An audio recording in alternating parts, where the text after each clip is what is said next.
Bismillahirrahmanirrahim. Assalamualaikum warahmatullahi wabarakatuh. Cucu-cucu sekalian, gimana kabarnya? Mudah-mudahan selalu dalam keadaan sehat walafiat. Seperti juga kakek pada saat ini, ya puji syukur kita sampaikan ke hadirat Allah Subhanahu wa Ta'ala yang telah memberikan kenikmatan sehat, kenikmatan iman dan Islam. Juga sholawat dan salam untuk Nabi besar kita, junjungan kita, Nabi Muhammad SAW. Cucu sekalian, ternyata kelihatannya masalah corona, COVID itu kelihatannya masih berlangsung terus. Malahan kakek dengar, kakek baca di Jakarta sudah makin meningkat. Di Bekasi malahan stadion aja mau dijadikan rumah sakit. Lalu di Jogja ada beberapa kantor cabang kantor lebih kecil itu di BNI yang ditutup sementara. Jadi ya itu, cucu-cucu sekalian harus lebih hati-hati lagi. Sekali lagi tetap saja diam di rumah, toh masih sekolahnya masih dengan internet, dengan daring. Juga ya kalau terpaksanya keluar kembali pakai masker yang bagus, jangan dekat-dekat dengan orang, selalu jaga jarak ya. Mudah-mudahan kita selalu mendapat lindungan dari Allah Subhanahu wa Ta'ala. Cucu-cucu, saat ini, sekarang ini kakek akan coba membicarakan tentang akhlak yang lainnya lagi, akhlak buruk, sifat buruk, yaitu tentang rasa iri. Rasa itu merupakan perasaan atau emosi yang tidak senang dengan melihat orang lain senang, gitu istilahnya. Tidak senang melihat kelebihan orang lain, menginginkan bahwa kelebihan tersebut mereka miliki juga, gitu.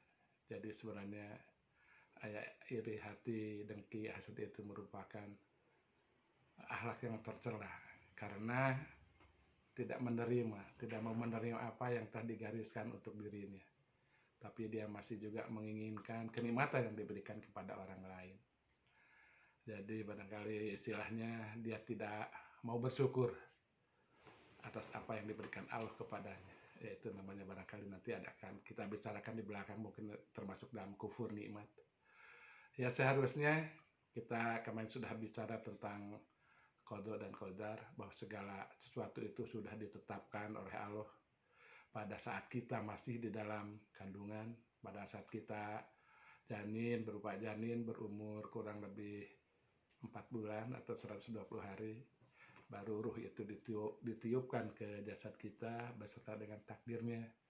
Yang menurut hadis, takdirnya itu terdiri dari rezekinya, umurnya, ajalnya, lalu amalnya, lalu bahagia atau sengsaranya. Itu sudah ditetapkan semua.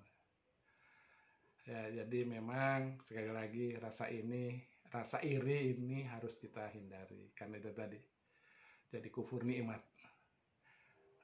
Iri melihat kenikmatan orang lain, padahal yaitu kalau di bahasa Jawa itu ada istilah wang sinawang, selalu melihat orang lain itu lebih enak, lebih baik, padahal belum tentu. Jadi Allah juga dalam firman-Nya dalam Al-Quran, itu kemarin kan kita sudah bicarakan juga di An-Nisa ayat 32. Firman Allah berbunyi, dan janganlah kamu iri hati terhadap apa yang dikaruniaikan kepada sebagian kamu lebih banyak dari sebagian yang lain. Jadi karunia yang diberikan kita kepada yang iri tadi dirasakannya lebih sedikit daripada kenikmatan yang diberikan kepada orang lain. Itu yang berarti tadi kufur nikmat itu. Lalu juga dalam hadis Nabi kita bersabda, Nabi Muhammad SAW bersabda, jauhilah sifat iri dengki, karena sesungguhnya sifat dengki itu bisa merusak amal kebaikan kita, seperti sebagaimana api yang membakar kayu. Jadi itulah, kalau kita iri dengki itu, amal-amal kebaikan kita akan hilang gitu, seolah-olah dimakan oleh rasa iri tadi. Dan juga dengki ini termasuk apa ya, keburukan, kejahatan sebagaimana yang difirmankan dalam surat Al-Falaq ayat 5. Jadi kejahatan dari orang-orang yang dengki. Nah, kalau kejahatan kan ya itu, kalau namanya sudah jahat pasti balasannya ya azab yang berat. Cucu-cucu sekalian, kita tahu tadi bahwa hadisnya sudah ada, firmannya ada. Lalu apa sih supaya kita tidak iri dengki itu? Ya itu yang pertama adalah tadi, kita harus ikhlas menerima apa yang merupakan bagian kita yang telah ditetapkan oleh Allah.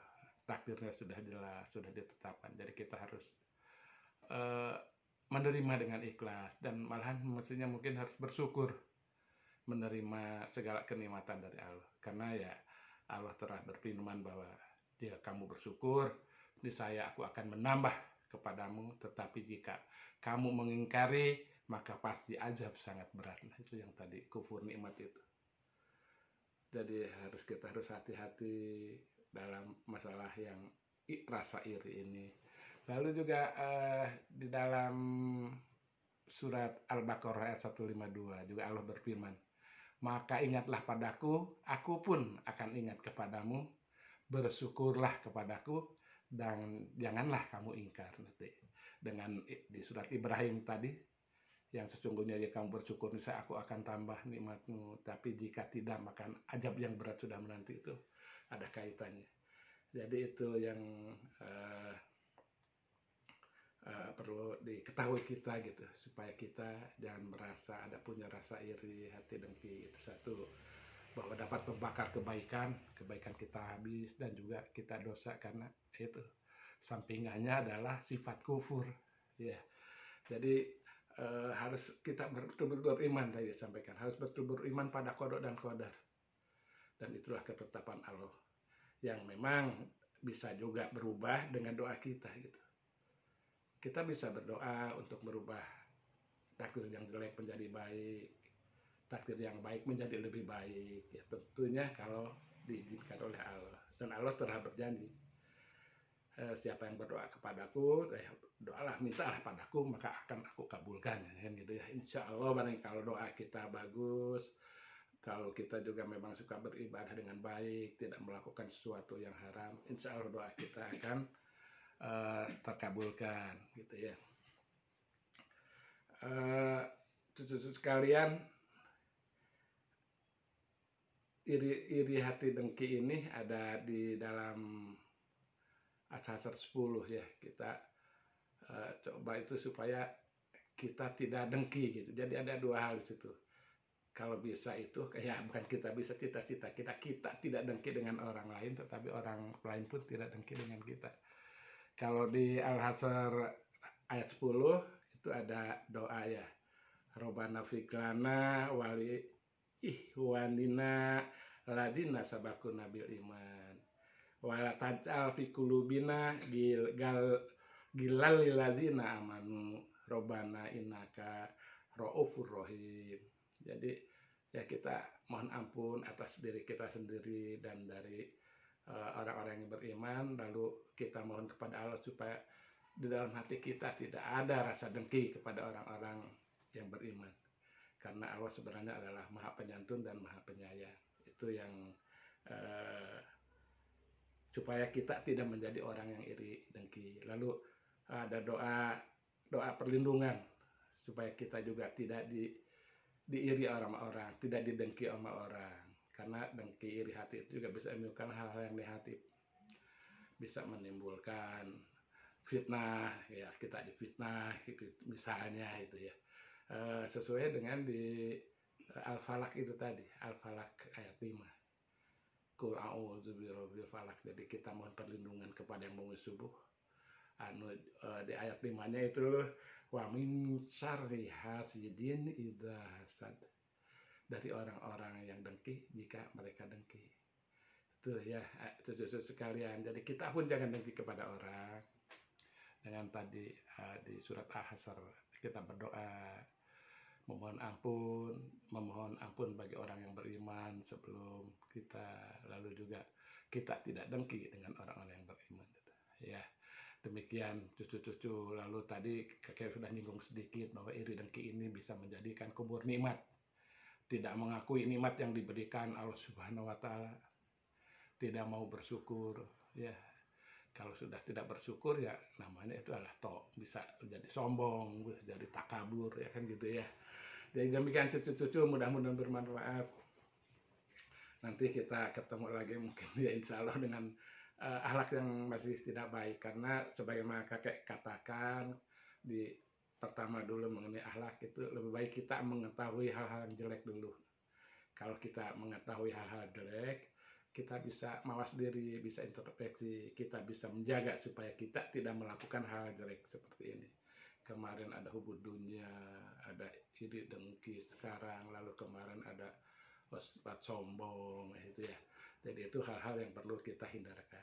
Ya, mudah-mudahan kita semua dalam perlindungan Allah Subhanahu wa Ta'ala selalu diberikan kemudahan dalam melaksanakan semua ibadah-ibadah kita, iman kita dikuatkan. Demikian cucu sekalian, mudah-mudahan kita bisa ketemu lagi dengan segera.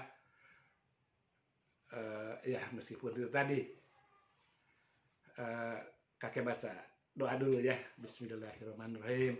Subhanakallahumma wa bihamdika asyhadu alla ilaha illa anta astaghfiruka wa atubu ilaik. Wassalamualaikum warahmatullahi wabarakatuh.